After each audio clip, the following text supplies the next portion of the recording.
ብሔራዊ ጥቅም ትልቅና ወሳኝ አጀንዳ ነው። ብሔራዊ የሚለውን በትክክል እንረዳው። ብሔራዊ ጥቅም ማለት መላ ኢትዮጵያን በጋራ የሚያስተሳስር ነው። ይሄ ብሔራዊ የሚል ጥቂት ቡድኖች በጋራ ስሙን ጠርተው ብቻ ግን በተግባር የትኛውም ኢትዮጵያዊ ብዙም የማያውቀው መሆን የለበትም። ብሔራዊ ጥቅምን ከአንድ ዘመን ባለስልጣን ከአንድ ዘመን ገዢ ፓርቲ ከአንድ ዘመን መንግስት አሻግሮ ከአባቶቻችን ውርስ የልጆቻችን ተስፋ የኛ ደግሞ ህይወታችን መሆኑን አስቦ በጋራ መከላከልና መጠበቅ ይገባል እላለሁ። ብሔራዊ ጥቅም የሚመሰረተው አገር የሚባል ነገር ሲኖር ነው። አገር የሚባል ነገር ደግሞ የሚመሰረተው ባንዲራ ሲኖረው፣ ወሰን ሲኖረው፣ ህዝብ የወከለው መንግስት ሲኖረው እና ወሰን ሲኖረው ነው። ብሔራዊ ጥቅም እነዚህ ነገሮች ከሚነካ ነገር የሚመሰረት ነው።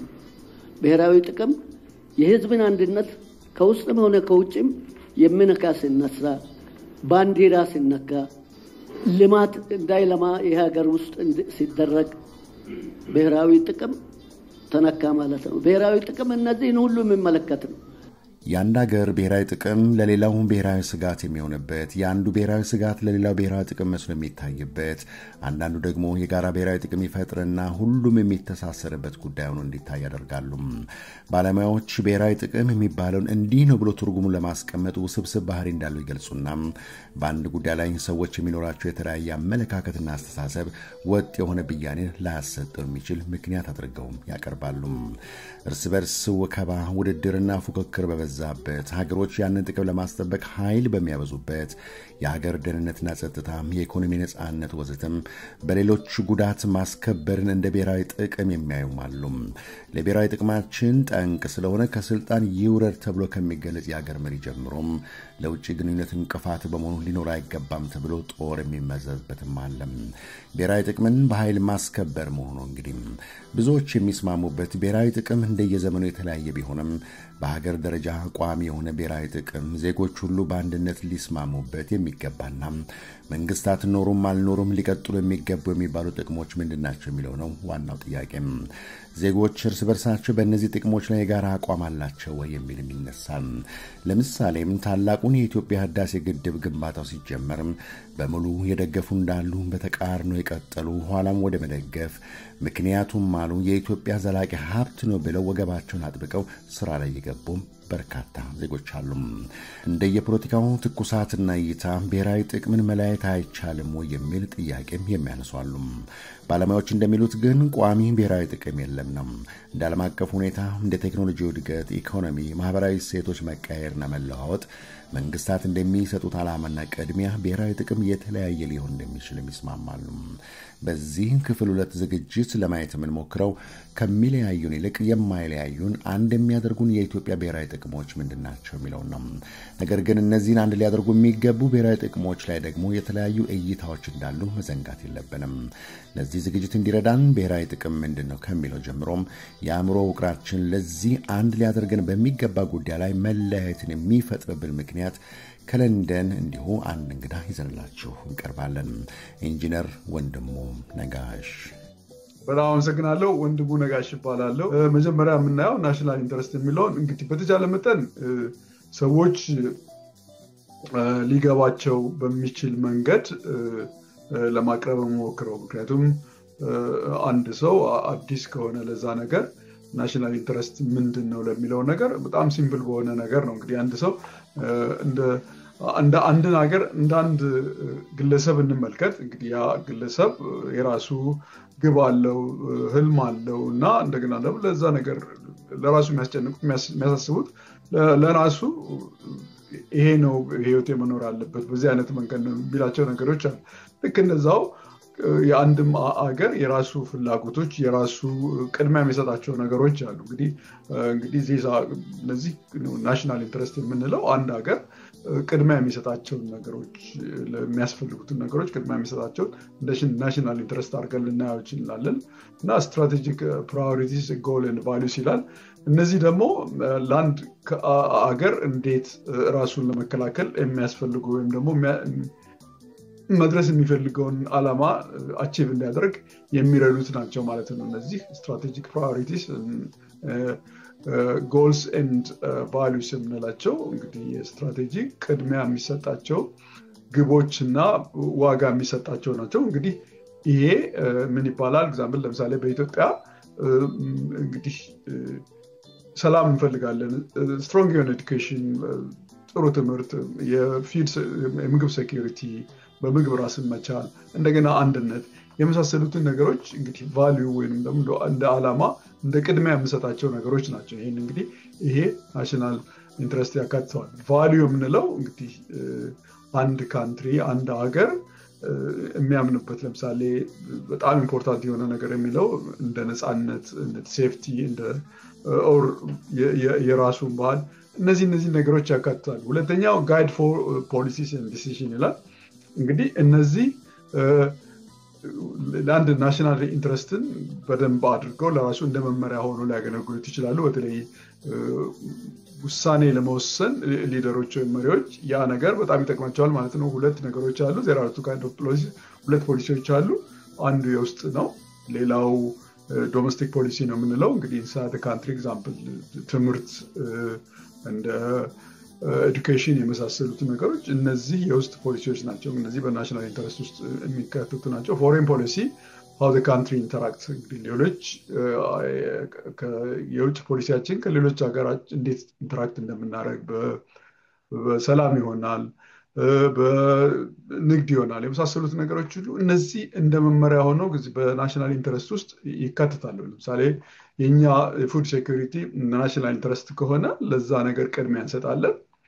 በዚህ ሰፖርት ገበሬውን ፕራዮሪቲ ለመስጠት እናደርጋለን። እንደ አስፈላጊነቱም ከሆነ ከውጭ ምግብ ማስገባት በተለይ በድርቅ ምናምን ማሰገን ከዛ ጊዜ ያለፍን ይመስለኛል። ኢትዮጵያም በዚህ በኩል አቅሟን እየቻለች ነው። ሌላው ሶስተኛው ፕሮቴክት ዘ ካንትሪ ናሽናል ኢንተረስት ሄልፕ ዘ ካንትሪ። ናሽናል ኢንተረስት የምንለው ብሔራዊ ጥቅም የምንለው ነገር ሀገራችንን ወይም ሀገሮችን ሶቬን አንድ ሀገር ገለልተኛ ሆኖ ኢንዲፔንደንት ነፃ ሆኖ እንዲኖር ይረዳል።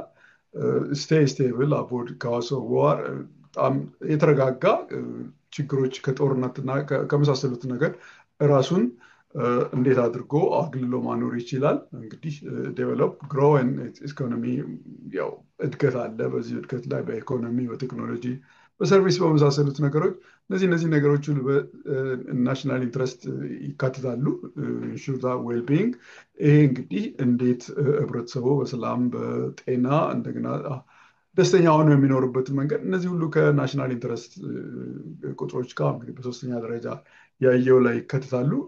ይሄን እንግዲህ ለምሳሌ ኢትዮጵያ በኢንቨስት የምታደርግባቸው መንገዶች፣ ትምህርት ቤቶች እነዚህ ሁሉ ከናሽናል ኢንተረስት ጋር ልናያይዛቸው እንችላለን ማለት። በአጠቃላይ እንግዲህ ናሽናል ኢንተረስት የምንለው what country cares about ለአንድ ነገር ኬር የሚያደርግበት ያን ነገር የሚያስብበት ወይም ደግሞ ጉዳዩ ስራ የሚልበት ነገር በጣም ኢምፖርታንት የሆነ ነገር እንደገና ሴፍ ብሎ ወይም ደግሞ በሰላም የመኖር በጣም ጠንካራ ሆኖ በጣም ሰክሰስፉል ስኬታማ ሆኖ እንደ አንድ ሀገር ለመኖር እንግዲህ ናሽናል ኢንተረስት በዚህ ለማጠቃለል ይቻላል። ከዚህ አንጻር የኢትዮጵያ ብሔራዊ ጥቅሞች ምንድን ናቸው፣ የትኞቹ ናቸው የሚል ጥያቄን ለኢንጂነር ወንድሙ ነጋሽ አንስተናል።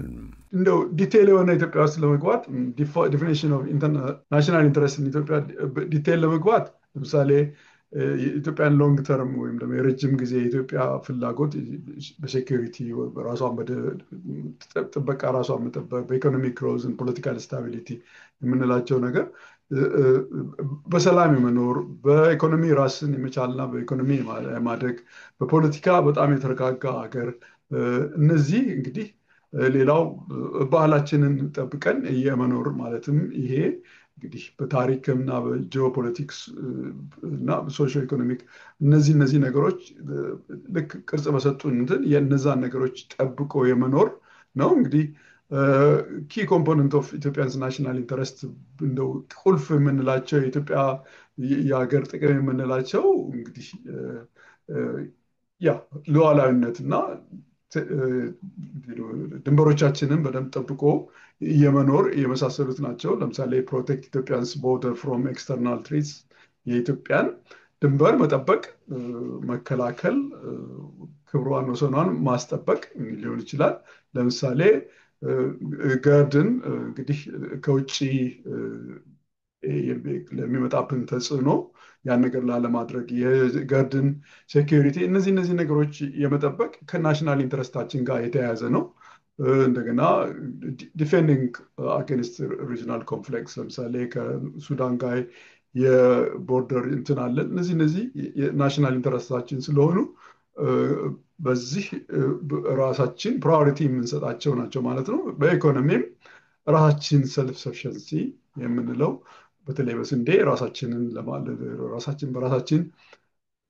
ራሳችን ለመቻል ያደረግነው ነገር ቀላል ነገር አይደለም። በ2-3 ዓመት ነገሮችን በቀላል ማየት እንችላለን። የግድ ፖለቲከኛ መሆን አያስፈልግም፣ ወይም ደግሞ ያንድን ፖለቲካ አንድን መደገፍ አለመደገፍ አያስፈልግም። የሚታየውን ነገር አንድ ነገር መናገር ፈልገው የግድ ሳጥን ውስጥ ራሳችንን ማስቀመጥ የለብንም። መንግስት እንደግፋለሁ ወይ መንግስት እንቃወማለሁ የሚል ነገር። ከዛ ውጭ ደግሞ ሌላም ነገር አለ እና ከዛ አንጻር ነው ለማየት የምፈልገው። የሚታይን ነገር ጥሩ ነው፣ እዚህ ጋር ክፉ ነው፣ ይሄ መስተካከል አለበት እንደዛ ማለት አለ። ግን በእኛ ባህል የለመድነው ነገር ምንድን ነው? ወይ ይሄኛው ነው ይሄኛው አይደለም፣ እንደዛ አይነት ችግር ውስጥ ነው። ግን ከዛ የሰለጠነ አመለካከት ይኖረናል ማለትም ለማለት የፈለግኩት በዚህ በተለይ በምናረጋቸው ለውጥ በምናረጋቸው ነገሮች ጀስት ነፃ የሆነ ጥሩ አእምሮ ይዘን ማየት እንችላለን። በተለይም በራሳችንም በዚህ በስንዴ በምግብ ራሳችንን ለማድረግ የምንችለው ቀላል ነገር መቆጠር የለበትም። እንደ ትልቅ እንትን መታየት አለበት። በኤነርጂም ራሳችንን በዚህ በኤሌክትሮ ሃይድሮ ፓወር ራሳችንን ለመጠበቅ ራሳችንን ለመቻል የምናደርገው ነገር ቀላል። እኔ ከልጅነቴ ጀምሮ መብራት ኃይል ተምሬ መብራት ኃይል ፓወር ውስጥ ነበር የምሰራው። የኢትዮጵያን እንትኖች ኃይሎች አውቃለሁ። የነበረንን አቅም የነበረን በተለይ ዓመት በዓል ጊዜ እኔ በምሰራበት ሰብስቴሽን ውስጥ እንዴት ከፍተኛ የሆነ ችግር እንደነበረ ጣዱልን በሚትንበት ጊዜ አዲስ አበባ ውስጥ በጣም ከፍተኛ ነበር። ግን ከዛ ወጥተን አሁን ራሳችንን ችለን ለሌላው ዓለም ማድረግ መቻል እንደ ትልቅ ነገር መታየት መቻል አለበት እና እነዚህ ሁሉ ከናሽናል ኢንተረስት የሚታዩ ነገሮች ናቸው። እንግዲህ ቅድም እንዳልኩት በራሳችን አቅም ስንዴ ከውጭ ለማስመጣት የምናደርገውና ራሳችን ከዛም አልፎ ኤክስፖርት የምናደርገው እነዚህ ናሽናል ኢንተረስት ፕራዮሪቲ ስለሰጠን ነው ለኤነርጂ እና ራስን በምግብ ለመቻል። እነዚህ ነገሮች ሁሉ ይጠቃለላሉ። እንግዲህ ፖለቲካል ስታቢሊቲ እና ናሽናል ዩኒቲ የምንለው እንግዲህ የግድ ያስፈልጋል አንድ ሀገር እና የኛ ሀገር ትልቁ ችግር የነበረብን እንግዲህ የላስት 6-7 ዓመት ኮንፍሊክቱ ነው፣ አለመረጋጋት እና ናሽናል ዩኒቲ ለመጠበቅ ያ እንግዲህ ከፍተኛ የሆነ ፕራዮሪቲ ከሚሰጣቸው ከናሽናል ኢንተረስት ይሄም ይካትታል። እንግዲህ እኔ በማይበት አንጻር እኔ ፖለቲካል ሳይንቲስት አይደለሁም፣ ግን እንደ አንድ ዜጋ ናሽናል ኢንተረስት የሚለውን እኔ የገባኝን በዚህ ነው እና ደፍነትሊ እኔ ያልኩት ነገር ሁሉ ልክ ነው ወይም ደግሞ ሁሉም ነገር እዚህ ይጠቃለላል ሳይሆን ያሬድ የራሴ የሆነ ምልከታ እንደዛ ቢታይ በጣም ደስ ይለኛል። ለምሳሌ ሀገራችን ስቴብል ለማድረግ ነው እንግዲህ በዚህ የፕሪቶሪያ ስምምነት እየነበረው አትሊስት እንደ ናሽናል ኢንተረስት መንግስት ፕራዮሪቲ ሀገሪቱ ቅድሚያ ስለሰጠች ያን ነገር ማድረግ ይቻል። እንደገና ሪጅናል ኢንፍሉዌንስ እና ዲፕሎማሲ ኢትዮጵያን በዚህ በአካባቢው በዚህ በሆርን ኦፍ አፍሪካ ላይ በአፍሪካ ቀንድ ላይ የእሷ ሮል ከፍተኛ እንደሆነ ለማሳየት አንዱ ሪጅናል ኢንፍሉዌንስ ዲፕሎማሲ ይሄ አንዱ ናሽናል ኢንተረስት እና ከዛ ውስጥ የሚካተት ነው። እንደገና ለምሳሌ እንደ ሱዳንን ሄዶ ሱዳን ውስጥ የነበረውን ችግር ለመፍታት ይሄም አንዱ ከናሽናል ኢንተረስት፣ ምክንያቱም የበላይነት አለን፣ የፖለቲካል የበላይነት የዲፕሎማሲ የበላይነት በአካባቢያችን ካለ ኢትዮጵያ ባላት ፎሬን ፖሊሲ ቅድሚያ ከምንሰጣቸው አንዱ ገለልተኛ ሆኖ የአካባቢውን ሰላም መጠበቅ የራስን ሰላም ለማድረግ ፕራዮሪቲ ለመስጠት ወይም ደግሞ ፓርት ኦፍ አወር እኛ የናሽናል ኢንተረስት ወይም የሀገር ጥቅም ከምንለው አንጻር ስለሆነ ያ በዛ አካባቢ ሄዶ ሰላምን ማስከበር እንደ አፍሪካ ዩኒየን አዲስ አበባ ውስጥ መኖር እነዚህ ነገሮች ከናሽናል ኢንተረስት ነው። ሌላው እንግዲህ ማህበራዊና ባህላዊ ሴቶቻችንን መጠበቅ እንግዲህ የኢትዮጵያን ታሪካዊ ናሽናል አይደንቲቲ ወይም ደግሞ ብሔራዊ መለያችን ማስከበር ለምሳሌ በአንድ በኩል የተለያዩ ኤትኒክ ግሩፖችን አማራ፣ ኦሮሞ፣ ትግሬ፣ ሶማሌ እያል እነዚህ ነገር በአንድ ላይ ለማኖር እያሰብን እንግዲህ በጋራ በኢንክሉሲቭ ለመኖር እያሰብን በሌላ በኩል ደግሞ የዚህን ታሪካዊ ቅርሶቻችንን መጠበቅ እነዚህ አንዱ ከናሽናል ኢንተረስት ውስጥ ናቸው። እንግዲህ ሌላው ትልቁ ቻሌንጁ ለናሽናል ኢንተረስታችን ይሄ ኢንተርናል ኮንፍሊክት የነበረው ኢትኒክ ኮንፍሊክት፣ ፖለቲካል ዲቪዥን፣ ኢኮኖሚክ ኢኒኳሊቲ እነዚህ በጣም ስትራግል የምናረባቸው ወይም ደግሞ እኛ ናሽናል ኢንተረስት በጣም የሚገዳደሩ ናቸው። ኤክስተርናል በዚህ በገርድ የተነሳ እንደ ኢጅፕት ከመሳሰሉ ሀገሮች ጋር የሚመጣብን እንትን ነው እንግዲህ ናሽናል ኢንተረስታችንን ይነካል ማለት ነው። የተከበራችሁ አድማጮችና ተመልካቾች ከኢንጂነር ወንድሙ ነጋሽ ጋር የነበረን ቆይታ አላበቃም። ተከታዩ ክፍል በተለይ ብሔራዊ ጥቅም፣ የጋራ የሆኑ እሴቶቻችን፣ የአንድነት ምንጮቻችንና ብሔራዊ መለያችን የሆኑትን ጭምር አንድ ያደርጉን ሲገባ የምንለያይበት ሁኔታ ከሰው አእምሮ አወቃቀር አንጻር ያሉትን ችግሮች በዝርዝር እንመለከታለን። ዋጋ ልንሰጣቸው የሚገቡን ነገር ግን ዋጋ ያልሰጠናቸውን ጉዳዮችም እንዲሁ አንስተናል። ለዛሬው በዚሁ አበቃን። ተከታዩን ክፍል እንዲሁ ይዘንላችሁ እንቀርባለን። ስለተከታተላችሁን ከልብ እናመሰግናለን። መልካም ጊዜ